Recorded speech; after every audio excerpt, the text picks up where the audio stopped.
Hey guys, welcome back to Total Tactics Football. It's Fran here, and today we'll be looking at preseason performers.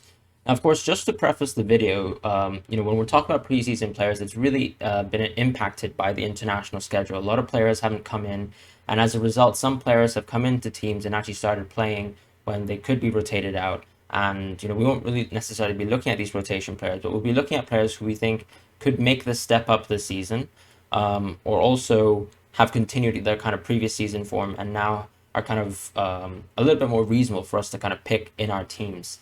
And I think just to kind of talk about the season results so far, of course, a lot of the preseason games played by Premier League teams were, of course, versus much lesser opposition, teams in the lower leagues, and also just kind of international competition that is slightly weaker.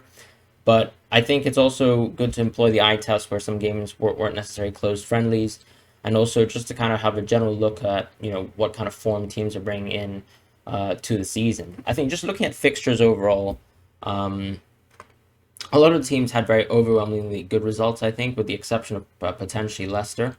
But Leicester actually rotated their team several times and played, I think, very kind of mixed squad. So that's one thing to kind of take into account. I think, in my opinion, we've seen the basis for some players potentially in Man City as well to start the season, especially with some of the England players coming in a little bit later as well, given their kind of exhaustion effort. And I think just to kind of move on actually into individual statistics, the best thing to do right now is to look at players who have kind of started the preseason off well and that we think can continue this kind of form into the season. And I think just by looking at the teams, I think Pepe is a very interesting one from Arsenal. So Pepe was a player that we know picked up a lot of form when he started playing in this kind of right inside forward position for Arsenal near the end of the season. And I think what people were looking for was Pepe at least showing signs that he would continue this form and also that Arteta would continue to have this faith in him. And I think it has been showcased, right? He had several good games in the preseason. And his, I think, partnership with Chambers is also particularly helpful too. So for me, I think Pepe is an interesting pick at 7.5. Now, of course, a lot of people are going to say, yes, there are more nailed on players in the sense that are 6.5 and perhaps a little bit more talismanic for their teams, right? It's players such as Rafinha or even arguably Buendia if Grealish leaves. And whilst I don't disagree with that, I think Pepe has probably higher chances than both of these players in terms of actually getting pure goals because he does play a very advanced position and can sometimes act as a forward, for Arsenal.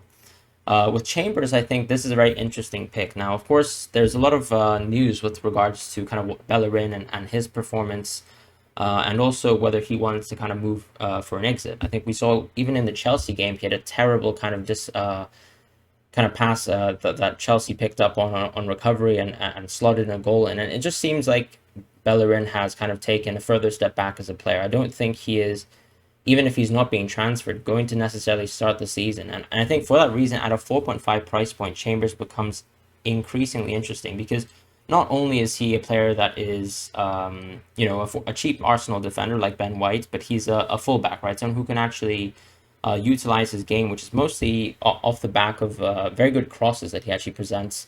And if he is starting to be nailed on at the start of the season, then he becomes a very interesting pick for us, especially after game week 4. If we move on to Aston Villa, I think they had, once again, good results with Watkins. And Buendia managed to get 2 assists for Watkins, and Watkins scored a brace, I think, early on in the preseason. And, the signs are really to kind of look at Watkins and say, can he perform without Grealish? And for me, the interesting thing about Watkins is even though he's not exactly the most clinical player, he does end up being very efficient in terms of producing assists as well as a player.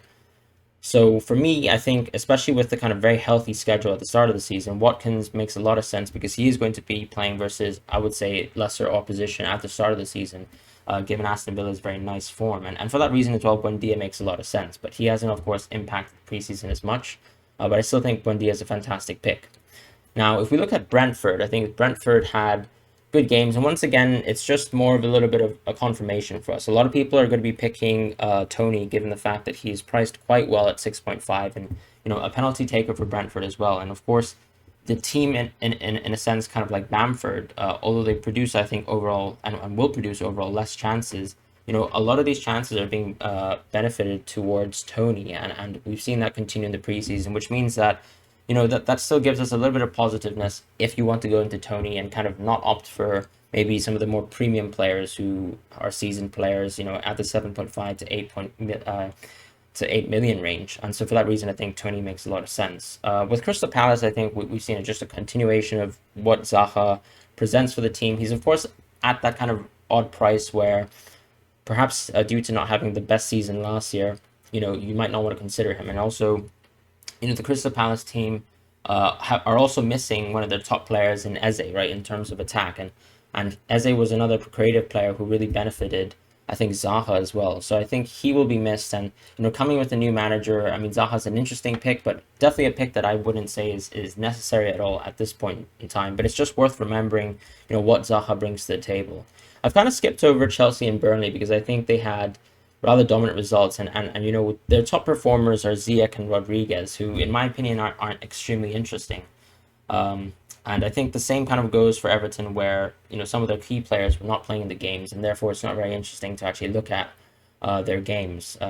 In Leeds, I think the only kind of interesting new pick that people wouldn't have necessarily heard of would be Junior Firpo, coming from Barcelona, and he's of course a player who's shown at an early age, I think, when he played for Betis. And now, of course, he's progressed and found his way into this lead side. And the question really is whether he's going to start. I think the fact that he's had quite a few preseason minutes can actually tell you, especially since Bielsa is the type of manager to continue playing a player consistently, that Firpo could be an interesting pick. But at this point in time, especially given the 5.0 pricing, I do think that there are more better nailed-on options and also teams with better fixtures as well. Someone like Soufal especially, or even Dunk. In terms of Leicester, I think Daka actually was a player who really shone for me in the preseason. I think Vardy started off the preseason slow, but we all know this is the case, right? But still, Vardy is just, I think for most of us, a bit of a trap at his price range. A lot of us prefer going for someone like Son, or just going for a true premium in terms of, Bruno or Salah.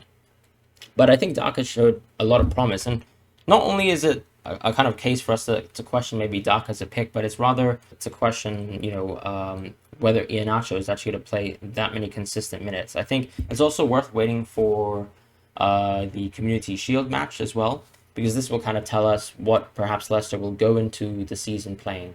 Now, of course, Brendan Rodgers is the type of manager to tactically prepare for games, and he might opt to go for a much more defensive formation versus City. But I think that game will also tell us what players are probably going to be preferred at the start of the season for Leicester. So I wouldn't really necessarily touch Barnes or Daka or Iheanacho now, but they're worth kind of keeping your eye over. And, with Mane, he's someone who I think underperformed last season compared to kind of his expected goal statistics, and just overall had a drop in performance. But I think, this could be the year where Mane returns. But once again, simply the comparison to Salah just makes it not really worth at this point in time. I wouldn't really triple up on Liverpool unless you're really going for Robertson and Trent at this point. In terms of Man City, what's interesting, of course, is a lot of the players are going to be resting up due to their kind of influence and their impact in the Euros and also Copa America. And for that reason, I think Mahrez and Cancelo, they're two players who've consistently performed extremely well in the preseason. And someone like Gundogan as well, I think, recently scored in a game yesterday. So the statistics aren't completely updated. But for me, Mahrez is a player who's probably nailed on to start the season at the right wing position, and Cancelo at right back. And perhaps you can kind of move away from them and kind of benefit from game week 1, game week 2. The other kind of players that I think have been quite interesting are definitely Fraser and Adams from Newcastle and Southampton. These are two players, of course, that I think so. Fraser, of course, was a great player at Bournemouth and a very interesting FPL asset at the time, but he really hasn't kind of repeated that level of performance. He's started the preseason well, but of course, this is more of a player who, at a 5.5 price, could be a bench option that you could look to in the future if you want to kind of switch up your team, or perhaps if right now you have someone like Emil Smith-Rowe. With Adams, I think simply the other forwards have much better fixtures, and you're a bit more sure about them when it comes to fighting off the mid-table opposition. I think while he's had a good kind of preseason, of course, I think Ings will kind of take away a little bit of the pressure off of him, and even if Ings gets transferred, I think the level of the Southampton team will definitely drop. In terms of the next two kind of sets of teams that I think are very interesting at this point in time would be Tottenham and West Ham. I think Tottenham and West Ham have both started the preseason fantastically. West Ham particularly having great results, especially a 6-2 win versus Celtic. And it was in these kind of games where we saw that both, or actually all three of Bowen, Antonio, and Benrahma had very influential performances across the games. Each kind of taking their shine in specific moments. Benrahma scoring a fantastic curler versus Brentford. I think Antonio scoring a brace versus Celtic, and then Bowen kind of having individual kind of attacking inputs, in all the games except for the Brentford one. For that reason, I think Bowen becomes a very interesting option, but he is kind of under that transfer speculation with West Ham. But Bowen is perhaps an entry to the West Ham attack at 6.5, which is a little bit cheaper than Antonio. But of course, keep in mind that that's still a lot of the goals will mostly come from Antonio. It's reflected in the expected goals as well. So, it really does make sense, especially with the nicer fixtures in terms of West Ham attack, to actually start the season with Antonio, in my opinion. With Tottenham, I think Son has continued to play extremely well. Now, of course, they are playing Man City in game week 1, but Son is a player who performed fantastically last year, and we know he is a world-class finisher. And of course, that comes into play because he is at a 10-point mil price, and simply put, he is much cheaper than someone like Fernandes and can give you that flexibility if you're interested in that. I probably would prefer to go safe and start with Fernandes at the start of the season, but Son is one definitely to look out for, and especially if you do start with Fernandes regardless, he could be someone you can kind of move into slowly as you kind of plan your fixtures. In terms of Mora and Dele Alli, I think they're still traps at this point in time. We still don't know how effective this Tottenham side will be. They definitely benefit from the Christian Romero signing, but I don't think really Tottenham have the complete team. In my opinion, they still lack a third midfielder. I think Lo Celso has dropped a lot in terms of quality, and for that reason, they kind of struggle to have a three-piece midfield. With Ndombele, Højbjerg, and then potentially Sissoko at times. I think Sissoko is a lot weaker as a player. Now, of course, you could play Ali at the 10 spot, which is something that we've seen so far. But the question remains whether that can actually be operated, I think, by Tottenham versus better sides. Regardless, though, I think Son is a clear kind of option that you can go for, and probably the kind of standout performer so far in the preseason. But let me guys know what you guys think in the comments. Of course, a lot of the key and bigger preseason fixtures are going to happen in the week ahead, especially where a lot of the Premier League teams are going to face off in friendlies versus each other. So let's kind of stay tuned for those results and kind of continue kind of drafting our teams. But the game week 1 video will be my updated game week 1 kind of draft will be coming out soon. So kind of stay tuned for that. But otherwise, I hope you guys have a wonderful week ahead.